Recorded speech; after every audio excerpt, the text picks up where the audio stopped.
Good morning, guys. Today we are going to a deep and vivid study of the chapter The Alien Planet, The Green Movement's Role, written by Naini Palkiwala. First of all, we should consider the theme of this title, Alien Planet or Earth. बीमार होता हुआ, हमारा जो अर्थ है वो continually बीमार हो रहा है। हमारा जो ग्लोब है, जो हरा भरा हमारा जो पृथ्वी है, वो बीमार हो रहा है। द ग्रीन मूवमेंट्स रोल, और जो हरित आंदोलन हुआ है उसका रोल क्या है हमारी अर्थ को बचाने के लिए। जैसा कि हम जानते हैं, जब आप छोटे छोटे रहे होंगे तो आपने खुद देखा होगा कि आपके अराउंड बहुत सारे पेड़ रहे होंगे। वो अलग बात है, रोड्स छोटी रही होंगी, लेकिन जैसे जैसे आप बड़े होते रहे आपने डेवलपमेंट देखा होगा। जो पेड़ हैं वो कट गए, उनकी जगह पर बड़ी बड़ी आलीशान बिल्डिंग्स बन गई। हर बहती हुई नदियाँ या तो गंदी हो गई या नालों में तब्दील हो गई या फिर वो पूरी तरीके से सूख गई। ये सारी चीजें क्या रिप्रेजेंट करती हैं? ये दिखाती हैं कि हमारी जो अर्थ है वो कंटिन्यूअली बीमार हो रही है या फिर इलनेस के सिम्टम्स शो कर रही है। दूसरा एक फैक्ट ये भी आपने देखा होगा कि आज इंसान के अंदर जो इम्यूनिटी पावर है वो बहुत ही कम होती जा रही है। क्यों? इसके पीछे भी लॉजिक है, क्योंकि हम जितनी चीजें खाते हैं तो वो कहीं ना कहीं आर्टिफिशियल होती हैं या उनमें किसी भी तरीके की मिलावट होती है, जिसकी वजह से हमारा जो बॉडी का पावर है in comparison of old person, हमारे जो पहले के पूर्वज रहे, हमारे जो फोर फादर्स रहे, उनकी कंपैरिजन में हमारी जो रेजिस्टेंट पावर है, जो इम्यूनिटी पावर है, वो कम है। तो इन सारी चीजों को देखकर जो वर्ल्ड वाइड एक मूवमेंट चला, पूरा अंतरराष्ट्रीय लेवल पर एक आंदोलन चला कि हमें क्या करना है, अपनी मदर अर्थ को बचाना है। और मदर अर्थ को कैसे बचा सकते हैं? हम ज़्यादा से ज़्यादा प्लांटेशन करें, जो कंपनियों से निकलने वाला वेस्टेज है उसको प्रॉपर तरीके से वेस्ट किया जाए, उसको सीधा सीधा नदियों में ना डाला जाए। ज़्यादा से ज़्यादा हमें पेड़ लगाएं, पॉल्यूशन का रेट कम करें, तो इससे हमारी जो मदर अर्थ है वो धीरे धीरे हील करना शुरू कर देगी, धीरे धीरे वो ताकतवर करना शुरू कर देगी। आपने ये भी पढ़ा होगा कि ओवर पॉल्यूशन की वजह से जो अर्थ के ऊपर ओजोन लेयर है वो भी कंटिन्यूअली डैमेज होता जा रहा है। और इसका ये करंट एग्जाम्पल अभी कुछ समय पहले का है। आपने देखा होगा कि जब 2 से 3 महीने का अभी लॉकडाउन लगा था तो उसमें जो नदियाँ थी वो साफ होने लगी थी, पॉल्यूशन लेवल एकदम से नीचे आ गया था। और यहाँ तक कि बरेली से भी आपने देखा होगा नैनीताल के हिल्स जो थे, वो पहाड़ियाँ थी, वो दिखाई देना शुरू हो गई थी। तो ये सारी चीज़ें ये रिप्रेजेंट करती हैं कि जैसे जैसे नेचर अपने आप को हील करती है वैसे वैसे हमारा जो एटमॉस्फेयर है वो अच्छा होता जाता है और हेल्दी होता जाता है। हमारी इम्यूनिटी पावर को कंटिन्यूअली क्या करता रहता है, बढ़ाता रहता है। Now I start the chapter. 1972 में न्यूजीलैंड में एक आंदोलन चला जिसका मेन पर्पस था हमें अपनी अर्थ को बचाना है। और इस आंदोलन का जो वर्क था वो पूरे वर्ल्ड में, चाहे क्रिएचर्स हों चाहे पेड़ हों, उनकी लाइफ को प्रोटेक्ट करना था। ये एक ऐसा आंदोलन था जो किसी दूसरे आंदोलन से बहुत ही तेजी से आगे बढ़ा और इसने कभी मुड़कर पीछे नहीं देखा। ये एक नई सोच थी लोगों के अंदर और इस आंदोलन की वजह से लोगों के अंदर भी एक नई जागरूकता पैदा हुई कि भैया हमें अपने मदर अर्थ को बचाना है। अगर हमारी मदर अर्थ जिंदा रहेगी तो हम जिंदा रहेंगे, अगर हमारी मदर अर्थ बीमार होगी तो हम भी बीमार हो जाएंगे। बिल्कुल उस तरह से जिस तरह से कोपरनिकस ने एक नई धारणा दी थी कि कोपरनिकस से पहले ऐसा माना जाता था कि पृथ्वी जो अर्थ है हमारी स्टेबल है और सन पृथ्वी के चारों तरफ घूमता है, लेकिन कोपरनिकस ने बताया कि नहीं नहीं ये रॉन्ग है, पृथ्वी सूर्य के चारों तरफ सन के चारों तरफ घूमती है। तो ये एक नया कॉन्सेप्ट था और धीरे धीरे जब लोगों को पता लगा कि वो सही कह रहा था तो लोगों ने उसको मानना शुरू कर दिया। बिल्कुल वैसे ही जब लोगों को इस आंदोलन के बारे में पता लगा तो पूरे वर्ल्ड में ये बहुत तेजी से फैला, क्योंकि इसके बहुत ही पॉजिटिव पार्ट्स थे और सही मायनों में हम देखें तो सीधा सीधा ये बता रहा था कि अगर हम अपनी मदर अर्थ को बचाने के लिए कॉन्शियस नहीं हुए तो बहुत जल्दी हमारा अंत आ जाएगा। और सबसे मेन चीज थी, इस आंदोलन की वजह से लोगों के अंदर सस्टेनेबल डेवलपमेंट की कॉन्सेप्ट का जन्म लिया। सस्टेनेबल डेवलपमेंट का मतलब क्या होता है वो समझ लीजिएगा आप, कि जितनी भी चीजें हमको मिली हैं हमारे फोरफादर्स से वो हम उनका यूज करें और जैसी हमने ली है अपने फोरफादर्स से वो वैसी ही हम अपनी आने वाली न्यू जनरेशंस को देंगे। सपोज दैट आपके दादाजी ने आपके पापा को एक आम का पेड़ दिया लगाकर, तो आपका इंटेंशन उसको कटवाना नहीं होना चाहिए, आप उसकी टेक केयर करिएगा बहुत अच्छे से, उसके फ्रूट्स आप खाइएगा, बेचिएगा, डजंट मैटर, लेकिन वो आम का पेड़ जैसा आपने दादाजी से लिया था वैसा ही आपको आम का पेड़ अपने बच्चों को देना होगा।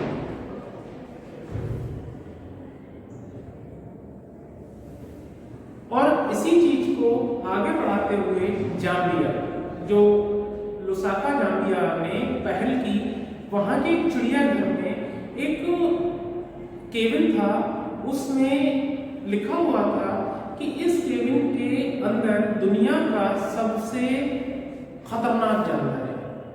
लोगों को जागरूकता हुई कि देखें तो भाई कि इस पार्ट में दुनिया का कौन सा खतरनाक जानवर है। जब लोग उसके अंदर जाते थे तो वो देखते थे कि वहां पर कुछ भी नहीं था, सिर्फ एक बहुत बड़ा आईना लगा हुआ था, मिरर लगा हुआ था, और जब उसमें बंदा अपनी खुद की शक्ल को देखता था तो उसे इस चीज का एहसास होता था कि दुनिया का जो सबसे खतरनाक जानवर है वो सिर्फ इंसान है। क्यों? क्योंकि जितने भी दुनिया के जानवर होते हैं उनके अंदर लालच नहीं होता, लेकिन एक इंसान का लालच कंटिन्यूअली बढ़ता चला जाता है, वो कभी खत्म होने का नाम नहीं लेता। तो एक नया कॉन्सेप्ट ने जन्म लिया, जीने जियो और जीने दो, कि हम भी जिए और जो दूसरे क्रिएचर्स हैं वो भी हमारे साथ जिए। ये एक इकोसिस्टम था, इकोलॉजिकल सिस्टम था कि हम, अब आप अच्छी तरीके से जानते हैं ऐसी बहुत सारे क्रिएचर्स हैं जो एक्सटिंक्ट हो गए हैं या एक्सटिंक्ट होने के कगार पर है, बिल्कुल खत्म होने वाले हैं। साइंटिस्ट ने ये कैटलॉग करा है, ये काउंट किया है कि लगभग 1.4 मिलियन लिविंग स्पीसीज हैं जो हमारे पृथ्वी पर रह रही हैं। उनमें से लाखों स्पीसीज ऐसी हैं जिनके बारे में हम ना आज तक जानते हैं ना हमने उनको देखा है। लेकिन मेन चीज ये है यहाँ पर कि हम उन स्पीसीज को भी रहने दें और हम अपने अस्तित्व को भी, अपने एग्जिस्टेंस को भी बनाए रखें। हम वो हजारों प्रजातियों को खत्म ना करें जैसा कि हम कंटिन्यूअली कर रहे हैं। अब बात करते हैं मिस्टर लेसन आर ब्राउन ने अपनी थॉटफुल बुक में, बहुत ही विचारशील किताब में लिखा है कि हमारी जो पूरी इकोनॉमी है वो, और या फिर बायोलॉजिकल सिस्टम है वो फिशरीज पर चलती है। मतलब फिशरीज का मतलब है जितने जलीय जीव हैं। दूसरा फॉरेस्ट, जंगलों पे चलता है। तीसरा ग्रासलैंड्स पर चलता है, ग्रासलैंड जहाँ हरे भरे घास के मैदान होते हैं। और चौथा हमारा क्रॉपलैंड्स पर चलता है। देखिए फिशरीज का मतलब होता है कि जल में जितनी चीजें हमें मिल रही हैं, कछुआ से लेके व्हेल तक कुछ भी, लेकिन कंटिन्यूअली कुछ सालों से क्या हुआ है, ओवर फिशिंग होना शुरू हो गई है। ओवर फिशिंग होने की वजह से वाटर के जो क्रिएचर्स हैं वो काफी हद तक खत्म होने के कगार पर पहुंच चुके हैं। दूसरी बात करते हैं फॉरेस्ट की। तो फॉरेस्ट इतनी तेजी से पूरे वर्ल्ड में काटे जा रहे हैं कि आई थिंक सो कुछ सेकंड में हजारों एकड़ जंगल पूरे वर्ल्ड में काट दिए जाते हैं। तीसरा है ग्रासलैंड्स। जब ये सारी चीजें खत्म हो चुकी हैं तो ओवर ग्रेजिंग की वजह से ग्रासलैंड्स भी खत्म होते जा रहे हैं। जब हजारों जानवर नए नए पौधों के ऊपर चलते हैं तो वो ग्रासलैंड्स भी कंटिन्यूअली खत्म होते जा रहे हैं।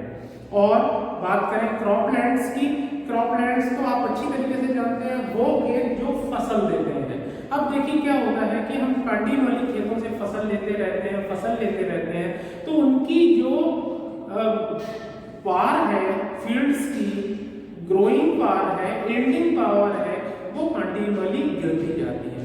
क्यों? क्योंकि जो मैन्योर है, जो काउ डंग है, जिसको हम गोबर बोलते हैं, उसके हम उपले बना लेते हैं। क्यों? हमारे अंदर इतना लालच है कि उनको उपले बनाकर हम बेच देते हैं। और या फिर दूसरी चीजें हैं कि हमारे पास इतनी गुड्स नहीं है, लकड़ियां नहीं है जिसकी हमें उन उपलों की जरूरत पड़ती है। जब हम जितने उपले बना लेंगे, वो काउ डंग के केक बना लेंगे, तो वो जो गोबर है, जो रियल मैन्योर होता है, वो खेतों को नहीं मिल पाता। जब खेतों में देसी खाद नहीं मिलेगी तो धीरे धीरे उसकी जो फर्टिलिटी है वो गिरती चली जाती है। और हम लगातार खेतों में यूरिया, डीएपी, एनपीके लगाते रहते हैं और ये अपने आप में केमिकल होते हैं और ये केमिकल फसल के जरिए से हमारी बॉडी में पहुंचते हैं और इनके कंटिन्यूअली हार्म इफेक्ट्स होते हैं। आपने देखा होगा कि अब छोटे छोटे बच्चों की जो आई साइट है वो बहुत ही कमजोर होती है। वो छोटे छोटे बच्चे की आंखों पर चश्मा चढ़ जाता है, या आपने देखा होगा बहुत ही यंग एज पर छोटे छोटे बच्चों के जो बाल हैं वो ब्लैक से व्हाइट में कन्वर्ट हो जाते हैं।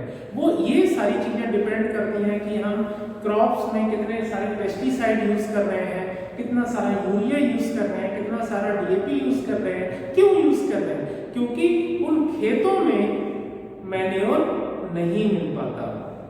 राइटर बोलते हैं दुनिया में ऐसे बहुत सारे देश हैं जहां लकड़ियां इतनी महंगी हैं कि जो पॉट है, जो खाने में पॉट जो बन रहा है, उसकी कीमत कम है और उस लकड़ी की कीमत ज्यादा है।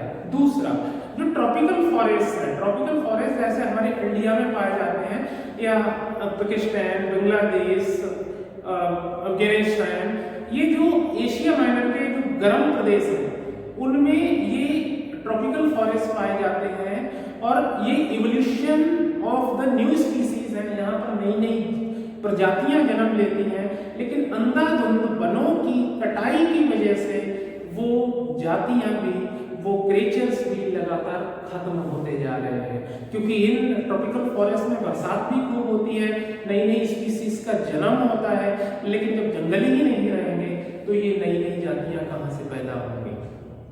दूसरा, हमारे संविधान का आर्टिकल 48A ये कहता है कि हर स्टेट को अपने यहाँ की प्रॉपर्टी, हर राज्य को वहां की पेड़ों को, वहां की संपदा को सेव करना है या फिर किसी भी तरीके का कास्टेज भी नहीं होना चाहिए।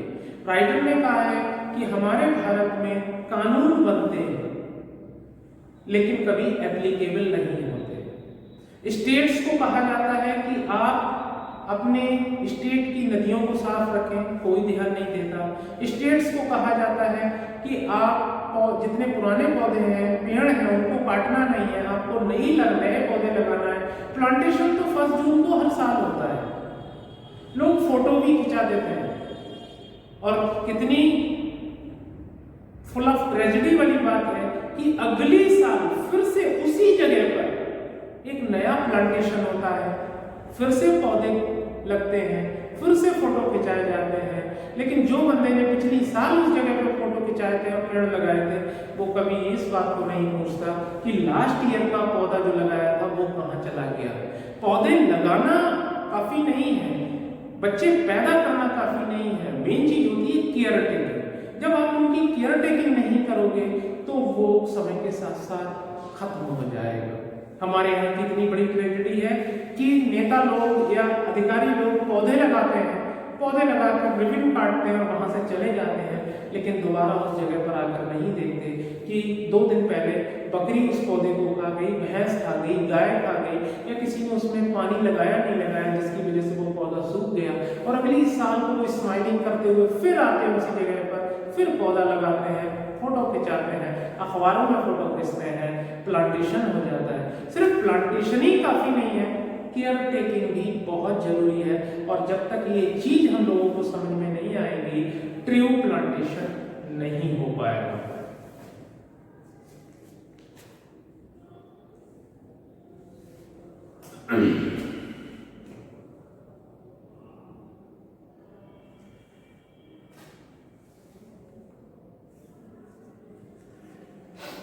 यूनाइटेड नेशन ने एक रिपोर्ट मांगी वर्ल्ड के लोगों से, देशों से, कि आप हमें अपने यहाँ के एक्चुअल जो फॉरेस्ट हैं उनका फोटो भेजिएगा, उनका डाटा भेजिएगा।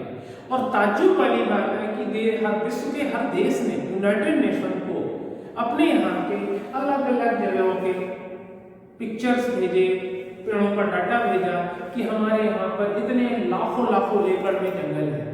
यूनाइटेड नेशन को इस बात पर भरोसा नहीं हुआ। उन्होंने 3 साल तक एरियल सर्वे कराया सैटेलाइट के थ्रू।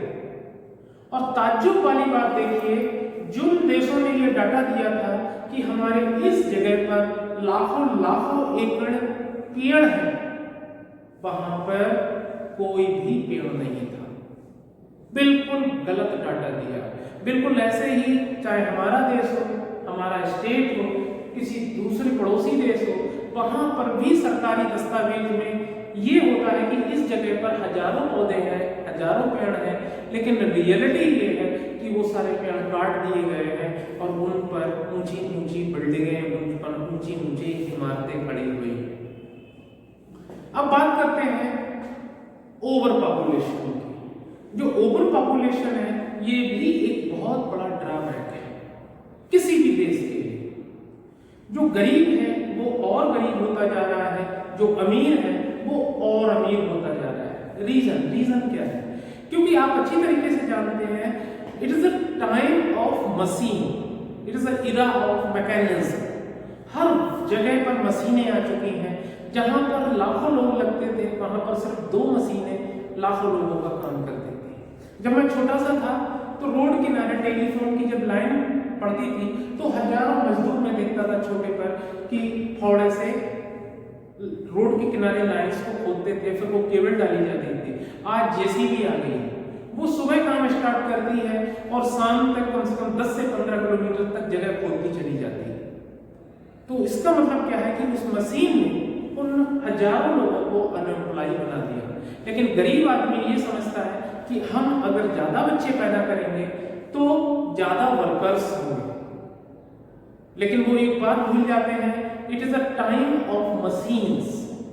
आप अगर ज्यादा बच्चे पैदा करेंगे तो आपने ज्यादा एम्प्लॉय पैदा नहीं किए हैं, ज्यादा अनएम्प्लॉय पैदा कर दिए। इतने लोग पैदा कर दिए कि उन्हें रोजगार नहीं मिलेगा, इतने लोग पैदा कर दिए कि आप उनकी केयर टेकिंग अच्छे से नहीं कर पाएंगे, उनकी एजुकेशन अच्छे से नहीं हो पाएगी, जिसकी वजह से आपने देखा होगा कि जो चाहे किसी भी मजहब का बंदा हो, किसी भी मजहब का बंदा हो, जो गरीब है उसके पास बहुत सारे बच्चे हैं और जो अमीर है उसके पास 1-2 और हद हो गई तो 3 बच्चे, अदरवाइज इससे ज्यादा नहीं है। तो सीधा सीधा है, अमीर और अमीर होता जा रहा है, गरीब और गरीब होता जा रहा है। गरीब और गरीब इसलिए होता जा रहा है कि उसके पास सोर्स ऑफ इनकम नहीं है। एक इंसान है जो कमाने वाला है, 10 लोग खाने वाले हैं, जबकि जो अमीर इंसान है उसके पास सोर्स ऑफ इनकम बहुत सारे हैं, उसको अलग अलग जगह से पैसा आ रहा है। और तो जो ओवर पॉपुलेशन है वो भी बहुत ही ज़्यादा है। और अगर हम इंडिया की ओवर पॉपुलेशन की बात करें तो इतनी ज़्यादा है कि आप नॉर्थ अमेरिका और साउथ अमेरिका दोनों को मिला दो तो भी वहाँ की उतनी पॉपुलेशन नहीं है जितनी कि इंडिया की पॉपुलेशन है। और हर दिन हम इतने बच्चे इंडिया में पैदा कर देते हैं कि आई थिंक सो एक छोटा सा आइसलैंड बस सकता है, एक नया आइसलैंड बन सकता है। तो हमारे इंडिया में इतना बच्चा पैदा रोज होता है और डेथ का जो रेट है वो दवाइयों की वजह से, प्रॉपर केयर टेकिंग की वजह से लगातार गिर रहा है। तो लोग कम मर रहे हैं, पैदा ज्यादा हो रहे हैं, जिसकी वजह से हमारे देश के ऊपर ओवर पॉपुलेशन का बर्डन बढ़ रहा है। और आप अच्छी तरीके से जानते हैं कि अगर एक किसान है, उसने 100 कुंतल गेहूं पैदा किया है, पूरी साल में वो 2 कुंतल गेहूं खाता है, तो 98 कुंतल गेहूं वो सेल कर देगा। लेकिन अगर वो 98 कुंतल गेहूं कंज्यूम कर लेता है एक साल में, बचा 2 कुंतल, तो 2 कुंतल में वो क्या कपड़े बनवाएगा बच्चों के या क्या करेगा? ऐसी एक देश की स्थिति होती है। अगर एक देश किसी भी प्रोडक्ट को कंज्यूम बहुत कम करता है, उसके पास बहुत बड़ा बफर स्टॉक है, तभी तो वो एक्सपोर्ट करेगा उसका। अब जब एक्सपोर्ट करेगा तो उसके पास पैसा है। तो जो ओवर पॉपुलेशन है वो भी एक बहुत बड़ा ड्रॉबैक है एक देश को गरीबी की ओर ले जाने के।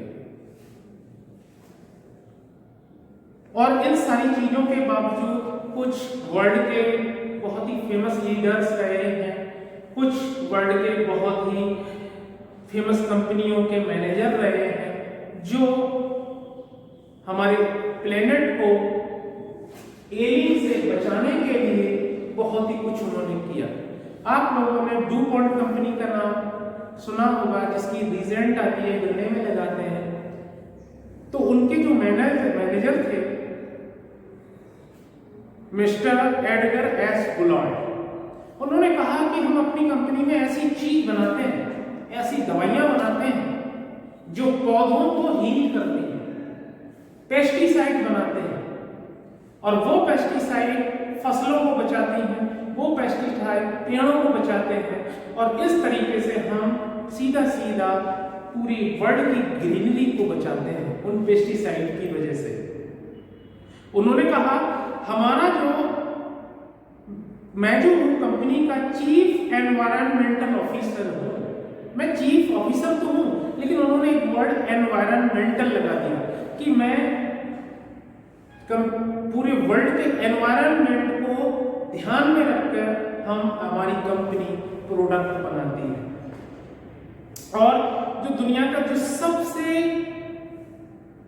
फेमस असेज है, जो फेमस स्पीच है, वो मार्गरेट थ्रेचर की है।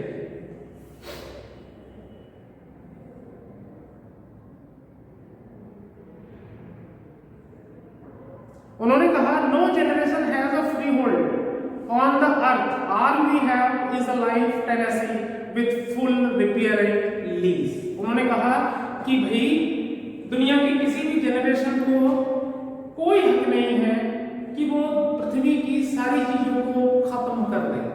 ये हमें लीज पर मिली है, पट्टे पर मिली है। हमने इन चीजों को जैसा अपने फोरफादर्स से लिया है, वैसा ही हम अपनी आने वाली पीढ़ियों को देंगे। और जिस तरह से बिल्कुल हमने ग्रीन प्लेनेट अपने फोरफादर्स से लिया था, और वैसा ही हम ग्रीन प्लेनेट अपने बच्चों को देंगे। सीधा सीधा ओवरऑल अगर हम इसका एनालाइज करें इस चैप्टर का, तो ये हमको एक मैसेज देता है बच्चों कि हम ज्यादा से ज्यादा पेड़ लगाएं, पॉल्यूशन कम से कम करें, हमारी जो नदियां हैं उन पर ध्यान दें, उनको नाले में तब्दील ना होने दें। पॉपुलेशन, क्योंकि आप सब छोटे छोटे बच्चे हैं, एक दिन आपकी शादियां होंगी सबकी, तो इस चीज पर तो बहुत ही फोकस करें कि हम कभी भी ज्यादा बच्चे पैदा ना करें, बस हम दो हमारा एक, तो एक बच्चा सफिशिएंट है। अगर हम एक एक बच्चे का ही एक अपने माइंड में कॉन्सेप्ट बना लेंगे तो काफी हद तक हमारी अर्थ पर जो बर्डन है वो कम हो जाएगा। Thank you.